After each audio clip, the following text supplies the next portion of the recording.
Good evening. आज मैं आप लोगों के सामने अस्थि एवं संधि के प्रकार टॉपिक पे बात करने वाला हूँ, जो कि पीजी पॉइंट ऑफ व्यू से वेरी वेरी वेरी इम्पोर्टेंट है। तो आइए देखते हैं। सबसे पहले अस्थि की संख्या। तो आचार्य सुश्रुत ने अस्थि की संख्या कितनी बताई है? 300 बताई है। आचार्य चरक ने 360 बताई है। आचार्य वाग्भट ने भी 360 बोली है। और आधुनिक मतानुसार इसकी संख्या कितनी बताई है? 206 बताई है। ठीक है। तो सबसे पहले आचार्य सुश्रुत के बारे में देखते हैं। तो आचार्य सुश्रुत ने जो 300 अस्थियों की संख्या बताई है, उसको शरीर के 3 भागों में डिवाइड किया है। कहाँ पर? एक शाखा में बोला है, एक मध्य शरीर में बताया है, और ऊर्ध्व जत्रुगत शरीर में बोला है। ठीक है।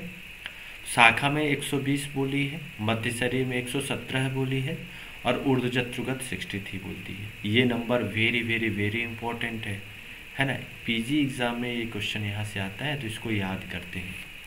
तो हम सबको पता है कि हमारे शरीर में शाखाओं के टोटल कितने शाखा होते हैं? 4 होते हैं। ठीक है। ये डिवीज़न जो होता है टोटल 120 है, तो शरीर में कितनी शाखाएं हैं? 4 शाखाएं हैं ना।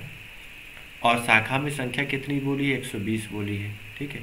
तो हमें याद कैसे रखना है कि शाखा में 120 बोली है, तो 30 में अगर हम 300 को ऐसे लिखेंगे, ठीक है, 300 ऐसे लिख दिए, तो इसको यहाँ पर 30 लिख लेंगे, है ना। ये याद करने के पर्पज से मैं बता रहा हूँ कि कभी भूल जाए तो कैसे याद रखना है। तो 30 × 4 = 120 होता है ना। तो शाखा में कितनी बोल दी? 120 हो गई। ठीक है। अब नेक्स्ट अपन पढ़ते हैं ऊर्ध्व जत्रुगत में। तो ऊर्ध्व जत्रुगत को कैसे याद रखना है कि शाखा का आधा उन्होंने ऊर्ध्व जत्रुगत में बोला, लगभग आधा। तो शाखा में कितनी बोली है? 120 बोली है ना। तो उसका आधा कितना हो जाएगा? 60 हो जाएगा। और लेकिन यहाँ पर संख्या कितनी दी है? 63 दी है। तो कैसे याद रखेंगे? +3। और कैसे याद रखेंगे? तो देखिए यहाँ पर ऊर्ध्व जत्रुगत में जो ऊ है, ऐसा लग रहा है जैसे ये 3 बना हुआ। 3 को ऊ में बना सकते हैं। तो ऊर्ध्व जत्रुग ऐसे, तो टोटल कितनी हो जाएंगे? 63। हमेशा पीजी एग्ज़ाम में एग्जैक्ट नंबर नहीं आता, 62 61 नहीं लिखा रहेगा, ये 63 लिखा रहेगा, 92 लिखा रहेगा, 36 लिखा रहेगा। तो हमें कुल मिला के ऐसे ध्यान रखना है। ठीक है। तो शाखा में 120 हमने याद कर लिया, और ऊर्ध्व जत्रुगत में 63 याद कर लिया, है ना। तो शाखा और ऊर्ध्व जत्रुगत दोनों को मिला देंगे तो कितनी हो जाएंगी, और उसमें से टोटल संख्या में से माइनस कर देंगे तो हमारा मध्य शरीर का निकल जाएगा, जो कि कितना है? 117 है। ठीक है। इस तरह से हमने सुश्रुत का याद कर दिया, जो कि बहुत इंपॉर्टेंट है। आगे चलिए हम याद करते हैं चरक का। तो चरक ने कितनी बोली है? 360। सुश्रुत से 60 संख्या ज़्यादा बताई है, 360 बोली है।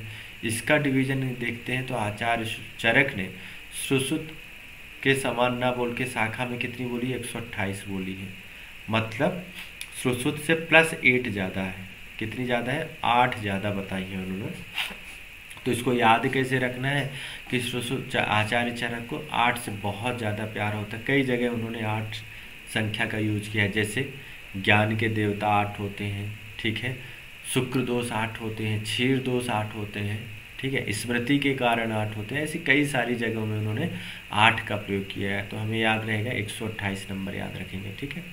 फिर ऊर्ध्व जत्रुगत को याद कर लेते हैं। तो यहाँ पर देखो 63 था, और यहाँ पर इन्होंने कितना बोला है? 92 बोल दिया है। ठीक है।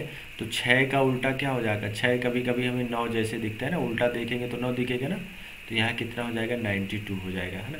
और इन दोनों को माइनस कर देंगे, दोनों को ऐड करके 360 से माइनस कर देंगे तो 140 नंबर आ जाएगा चरक के अकॉर्डिंग।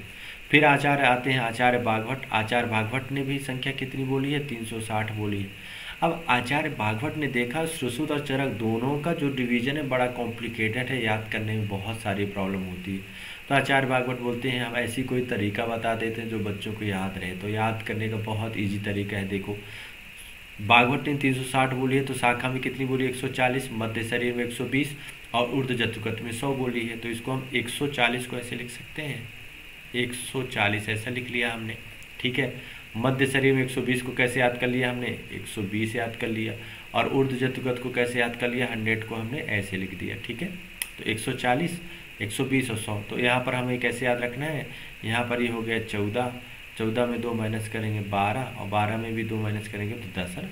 14, 12, 10 और उसमें एक जीरो आगे बढ़ा देंगे तो टोटल कितनी हो जाएगी, बागभट्ट के अकॉर्डिंग कितनी हो जाएंगी, 140, 120 और 100 हो जाएंगी। ठीक है, फिर आइए लास्ट में देखते हैं आधुनिक मतानुसार। आधुनिक मतानुसार ने अस्थियों की संख्या कितनी बताई है, 206 बोली है। ठीक है, और शाखाओं में संख्या कितनी बोली, 120। किसके समान बोली है, सुश्रुत के जैसा ही बोली है, क्योंकि सुश्रुत सर्जन थे और सर्जरी में हर चीज़ प्रैक्टिकल की जाती है ना, तो उन्होंने प्रैक्टिकल गिनी हुई थी आचार्य सुश्रुत ने, तो उन्होंने 120 बोली, जो कि आधुनिक मत ने भी इसका समर्थन किया है कि हाँ शाखा में 120 होती है। ठीक है, लेकिन कई जगह क्या होता है, हमारे आयुर्वेद का एलोपैथी से कॉन्ट्राइंडिकेशन 36 का आंकड़ा होता है। कितने का आंकड़ा होता है, 36 का आंकड़ा होता है। तो आधुनिक का हमारे सुश्रुत से कितने का आंकड़ा रहता है, 36 का आंकड़ा बोला है ना। तो 36 का आंकड़ा कैसे, आचार्य सुश्रुत ने ऊर्ध्व जत्रुगत में बोला है 63, 63 को उल्टा करोगे तो कितना हो जाएगा, 36 हो जाएगा ना। तो आधुनिक और सुश्रुत को ऐसे याद रखेंगे, और शाखा और ऊर्ध्व जत्रुगत दोनों को जोड़ के 206 में से माइनस करेंगे तो 50 कितनी हो जाएंगी, मध्य शरीर में हो जाएंगी। ठीक है, तो इस तरह से हमने अस्थियों का डिस्ट्रीब्यूशन देख लिया। अब आगे हम देखते हैं अस्थियों के प्रकार। तो आचार्य सुश्रुत ने अस्थि के 5 प्रकार बताए हैं। कितने प्रकार बताए हैं, 5 प्रकार बताए हैं। इंपॉर्टेंट नंबर है, ये याद रखना, क्वेश्चन आता है कि आचार्य अस्थि की कितनी संख्या होती है। तो आचार्य सुश्रुत ने अस्थियों के 5 प्रकार बताए हैं। कौन कौन से बताए हैं, एक हो गया कपाल, रुचक, तरुण, वलय और नलय, है ना। तो इनको याद करना है हमें, तो याद कैसे रखेंगे, कपाल का हमने का ले लिया, रुचक का रू ले लिया, करूँ, और तरुण का ता ले लिया, और वलय का वा ले लिया, करूँ तब ना का न ले लिया। ठीक है, नलय का ना ले लिया ना, करूँ तब ना, या फिर इसको ऐसे भी लिख सकोगे, करो तब ना, करो तब ना, करो तब ना। ठीक है, करो, रू या रो दोनों कर सकते हो, तो करो तब ना। अरे अस्थि के प्रकार कितने हैं, 5। कैसे याद करोगे तब ना याद रहेंगे, याद करोगे तब ना। ठीक है, तो का से कपाल हो जाएगा, र से रुचक हो जाएगा, ता से तरुण हो जाएगा, वा से वलय हो जाएगा, और ना से नलय हो जाएगा। ठीक है, तो इस तरह से हमने अस्थियों के नाम याद कर लिए। अब बहुत इंपॉर्टेंट आता है कि किसका एग्जाम्पल है। एग्जाम्पल ये पीजी एग्जाम में आता है कि निम्नलिखित में से कौन सी अस्थि किसका प्रकार हो जाती है, किस टाइप की अस्थि होती है। इस तरह से क्वेश्चन आते हैं, तो आइए इनको भी याद कर लेते हैं। तो कपाल अस्थि में क्या क्या चीज़ें आती हैं, तो नितंब है, जानु है, गंडास्थि है, अंश है, ताल है, शंख है और सिर है। तो इनको याद करने के लिए हम एक ट्रिक बनाएंगे। ट्रिक क्या है हमारी, कि नितंब का हम लिख लेंगे नीता, नीता नाम की कोई लड़की है। कपल है कोई, कपाल को कपल पढ़ लेंगे, तो नीता नाम की कोई लड़की है ना। तो कोई लड़का बोलता है कि नीता जानू, जानू है ना, जानू को जानू याद कर लेंगे, तो नीता जानू ने, गंडास्थि को गाने लिख लेंगे, है ना। नीता जानू ने गाने के अंश, गाने का अंश, नीता जानू ने गाने के अंश का ताल किससे लगाया, शंख व सिर से लगाया, शंख व सिर से लगाया। ठीक है, तो इस तरह से हमें ये कपाल बहुत इंपॉर्टेंट टॉपिक है और ये क्वेश्चन आता है। तो नीता जानू ने गाने के अंश का ताल शंख व सिर से लगाया। ठीक है, तो कपाल के अगर आपसे पूछ ले किसका उदाहरण है, नितंब किस प्रकार की अस्थि है, कपाल है, रुचक है, तरुण है, वलय नल है, तो ये हमें याद होना चाहिए। तो नीता जानू ने गाने के अंश का ताल शंख व सिर से लगाया। इस तरह से हमने कपाल को याद कर लिया।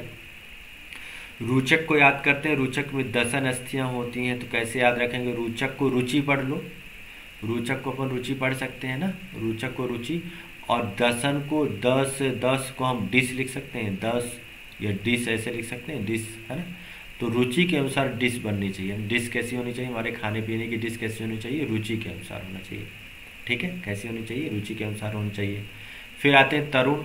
तो तरुण को कैसे याद रखने के, घ्राण, ग्रीवा, अक्षिकोष और कर्ण, इसको कैसे याद रखेंगे कि तरुण नाम का कोई लड़का है जो कैसा कार्य करता है, कोई कार्य नहीं करता, तो क्या लिखेंगे, नन, नन वर्क करता है, कोई कार्य, NONE, नन कार्य करता है ना। इसको डिकोड कैसे करेंगे, N फॉर क्या याद रखेंगे, nose, N for nose, nose से संबंध किसका है, घ्राण का है ना, घ्राण का संबंध किससे होता है, नोज का होता है। ओ से ऑर्बिट याद रख लेंगे है ना, ऑर्बिट मतलब अक्षी कोश, ठीक है, ऑर्बिट मतलब क्या हो जाएगा, अक्षी कोश हो जाएगा। एन से क्या हो जाएगा, नेक याद रखना है, एन से नेक, नेक मतलब ग्रीवा, ठीक है, नेक मतलब क्या हो जाएगा, ग्रीवा। और ई से क्या हो जाएगा, ईयर, ईयर मतलब क्या होता है, कर्ण होता है ना। तो ये एग्जाम्पल वेरी इंपॉर्टेंट है, पूछता है कि निम्नलिखित में कौन सी अस्थि का प्रकार होता है, ठीक है। तो तरुण का भी हमने ध्यान रख लिया। फिर आगे बढ़ेंगे वलय, वलय में देखते हैं क्या है, पार्श्व, पृष्ठ और उरह प्रदेश। तो अब इसको याद कैसे रखेंगे, वलय का याद करने का सिंपल सा तरीका, वलय में वल शब्द है ना, तो उसको बल कैसे मिलता है, बल उसको पापा से मिलता है, बल उसको पापा से मिलता है, पापा से मिलता है, बल उसको कैसे मिलता है, पापा से मिलता है। पार्श्व, पृष्ठ उसको, उसको मतलब उरह प्रदेश, पापा मतलब पार्श्व और पृष्ठ, कैसे, वल, ठीक है। और एक सिंपल सा लॉजिक भी यहाँ पर लगा सकते हैं, ये कोई अगर इंसान है ये, ठीक है, ये उसके पैर है ना, तो ये उसके हाथ है, ठीक है, तो ये वाला एरिया क्या कहलाता है, उरह प्रदेश क्या कहलाता है, ये वाला एरिया क्या कहलाता है, पार्श्व, पार्श्व कहलाता है, पीछे पृष्ठ। तो पृष्ठ, पार्श्व और उर को जोड़ेंगे तो कैसे निकलेंगे, वलय रूप में जोड़ेंगे, रिंग रूप में, रिंग शेप में ना, पीठ से पार्श्व और फिर उरह प्रदेश की तरफ आएंगे तो ऐसा वलय बनेगा, रिंग, हाफ रिंग बनेगा, ठीक है। और शेष अस्थियां जो कैसी होती हैं, नलद अस्थि होती है, नलय अस्थि होती है, ठीक है। तो इस तरह से हमने अस्थि के प्रकार देख लिए। आइए देखते हैं संधि के प्रकार, ठीक है। तो संधि में आचार्य सुश्रुत ने संधि की संख्या कितनी बताई है, तो सबसे पहले बहुत इंपॉर्टेंट है, आचार्य सुश्रुत ने संधि की संख्या कितनी बताई है, 8 बताई है। कितनी बताई है, 8 बताई है। कौन कौन से हैं, कोर हो गया, उलूखल हो गया, सामुद्र हो गया, प्रतर हो गया, तुण्ड सेवनी, वायस्तुंडी, मंडल और शंखावर्त, है ना। ये बहुत इंपॉर्टेंट नाम है, इनको याद करना है हमें।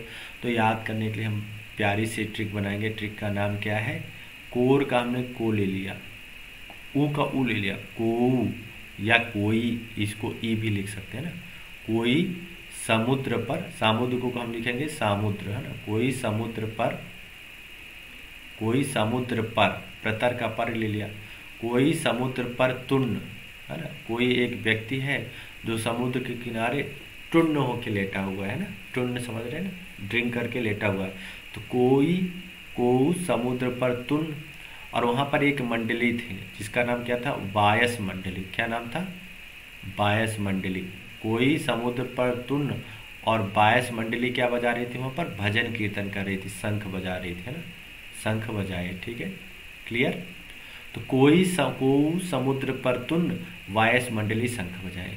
क से को हो जाएगा, ऊ से उलूखल हो जाएगा, सामुद्र से सामुद्र हो जाएगा, पर से प्रतर हो जाएगा, तुण्ड से तुण्ड हो जाएगा, वायस से वायस तुण्ड हो जाएगा, मंडली से मंडल हो जाएगा, और शंख से शंख हो जाएगा, ठीक है। तो बहुत इंपॉर्टेंट है, और सबसे इंपॉर्टेंट है संधि के उदाहरण। ये वेरी वेरी वेरी इंपॉर्टेंट है, जो कि पीजी एग्जाम में आता है ना, कि अंगुली में किस प्रकार की संधि है, मणिबंध में किस प्रकार की संधि है, गुल्फ में किस प्रकार की संधि है, जानू में किस प्रकार की संधि है, कोरपर में किस प्रकार की संधि है। तो आइए इनको याद करते हैं। तो कोर का उदाहरण क्या है, अंगुली, मणिबंध, गुल्फ, जानू और कोरपर। तो याद कैसे रखना है कि जैसे हम किसी लड़की का हाथ मांगते हैं ना, कि तुम्हारे डैडी से हम तुम्हारे लिए हाथ मांगेंगे, तो वो लड़का क्या कर रहा था कि अंगुली, अंगुली हाथ न मांग के क्या मांग रहा था, अंगुली, अंगुली, अंगुली मांगू, अंगुली मांगू जानू, जानू, अंगुली मांगू जानू की, है ना। किससे मांग रहे हैं, कपूर से। उनके डैडी का नाम क्या था, कपूर, अनिल कपूर कर लीजिए, है ना। तो अंगुली मांगू जानू की कपूर से, ठीक है, अंगुली मांगू जानू की कपूर से। इसको डिकोड कैसे करते हैं, तो अंगुली से अंगुली हो जाएगी, माँ से मणिबंध हो जाएगा, गु से गुल्फ हो जाएगा, ठीक है, जानू से जानू और कपूर से कपूर हो जाएगा, ठीक है। तो कोर अंगुली मांगू जानू की कपूर से, है ना, कोर अंगुली मांगू जानू की कपूर से, ठीक है। फिर नेक्स्ट अपन याद करते हैं उलूखल। उलूखल का एग्जाम्पल क्या है, कक्षा है, वंशण है, दंत। तो इसको याद कैसे रखेंगे, कक्षा में बचे दांत बचे दांत उखालो। उखालो मतलब निकालना होता है, तो उखालो, उखालो, ठीक है। उखाड़ो भी बोलते हैं इसको, है ना। तो कक्षा में बचे दांत उखालो, कक्षा से कक्षा हो जाएगा, बचे से वंक्षण हो जाएगा, ठीक है। बचे से क्या हो जाएगा, वंक्षण हो जाएगा, और दांत से दंत हो जाएगा। तो इन तीनों में कौन सी संधि होती है, उलूखल संधि होती है। नेक्स्ट अपन देखते हैं सामुद्ग। सामुद्ग का एग्जाम्पल क्या है, अंश, पीठ है, नितंब है, गुदा है और भग। तो इसको याद कैसे रखना है, याद ऐसे रखना है कि अंश नाम का कोई लड़का था, अंश नाम का कोई लड़का था, उसके नितंब में क्या लगा हुआ था, नितंब में गू लगा हुआ था, है ना। नितंब में क्या लगा हुआ था, गू लगा हुआ था। तो हम उसको क्या सजेस्ट करें, अंश के नितंब में गू, भाग कर कहाँ जा, भाग कर कहाँ जा, समुद्र में जा, समुद्र में जा, धोके आ, ठीक है। तो इस तरह से हमने समुद्र को याद किया। कैसे याद किया, अंश नाम के लड़के के नितंब में गू लगा है, तो भाग कर कहाँ जा, समुद्र में जा, ठीक है। तो याद कैसे रख डिकोड करते हैं, अंश से क्या हो जाएगा, अंश पीठ हो जाएगा, नितंब से नितंब हो जाएगा, गु से गुदा हो जाएगा, भाग से भाग हो जाएगा, और कहाँ जा, सामुद्र। तो हमें ये भी याद रखना है कि हम किसकी ट्रिक्स पढ़ें। तो सामुद्र से क्या हो जाएगा, समुद्र से सामुद्र हो जाएगा, ठीक है। नेक्स्ट अपन चौथी देखते हैं प्रतर। प्रतर मतलब पृष्ठवंश और ग्रीवा। तो याद कैसे रखेंगे, पृष्ठवंश के ऊपर हम लिखेंगे पी और ग्रीवा के ऊपर लिखेंगे जी। तो अगर हमने पीजी कर लिया तो हम क्या हो जाएंगे, तर जाएंगे, इस लोक से तर जाएंगे, प्रतर तर जाएंगे, है ना। पीजी अगर कर लेंगे तो तर जाएंगे, है ना, पीजी से ही हम तरेंगे, बीएमएस से तो कुछ नहीं होने जाने वाला। तो पीजी कर लेंगे तो तर जाएंगे, पीजी करने पर तर जाएंगे, ठीक है। फिर अपन आते हैं तुल्य सेवनी। इसके एग्जाम्पल क्या है, सिर, कटी और कपाल। तो कैसे याद रखेंगे कि कोई कपल था, है ना, कोई कपल था, कपल के क्या थे, सिर कटे हुए थे, है ना, कपल के सिर कट गए थे, है ना, कपल के सिर कट गए थे। तो उनको कोई बोल रहा था कि इनको सेव करो, बचाओ, इनको सेव करो, है ना। तो कपल है तो कपाल हो जाएगा, सिर से सिर हो जाएगा, कटे से कटी हो जाएगा, तो उनको सेव करो। सेव में देखो तुन्य सेवनी में सेव शब्द है, सेवनी में सेव शब्द है, तो वहाँ से हम डिकोड कर लेंगे। कोई कपल है जिनके सिर और सिर कटे हुए हैं दोनों के, तो उनको सेव करो। कोई बोल रहा है कि उनको जल्दी से जल्दी हॉस्पिटल पहुँचा दें, ठीक है। नेक्स्ट आते हैं बायस्तुंड। बायस्तुंड का एग्जाम्पल क्या है, हनु। तो इसको कैसे याद रखेंगे, बाय हनी, कैसे याद रखेंगे, बाय हनी, है ना, अपन बाय बोलते हैं ना, बाय हनी, बाय हनु, ऐसा करके याद रख लेंगे। फिर नेक्स्ट आते हैं मंडल। मंडल संधि वेरी इंपॉर्टेंट है, कई बार एग्जाम में आया, वो पीजी में बहुत ही इंपॉर्टेंट है। मंडल संधि के उदाहरण कौन कौन से हैं, तो कंठ है, हृदय है, नेत्र है और क्लोम है। इसको कैसे याद रखेंगे, कंठ का हमने का ले लिया, हृदय का हा ले लिया और नेत्र का ने ले लिया। तो कहने को और क्लोम का को ले लिया। कहने को हमारी मंडली है बट कोई साथ नहीं देता है, कहने को हमारी मंडली है पर कोई साथ नहीं देता, कहने को मंडली है पर कोई साथ नहीं देता है, ठीक है। और आज का आखिरी देखते हैं संख्यावर्त, है ना। संख्यावर्त में स्रोत है और संग्राहटक है ना। तो कई बार क्या होता है कि जब हम शंख की आवाज़ सुनते हैं ना, शंख की आवाज़ स्रोत यानी सुनना, शंख की आवाज़ ये स्रोत सुनने पर, है ना, स्रोत का मतलब क्या हो जाएगा, शंख की आवाज़ सुनने पर हमारा श्रृंगाटक दर्द करने लगता है, श्रृंगाटक मर्म दर्द करने लगता है, ठीक है। तो इस तरीके से हमने संधियों के प्रकार याद कर लिए, जो कि बहुत इंपॉर्टेंट है।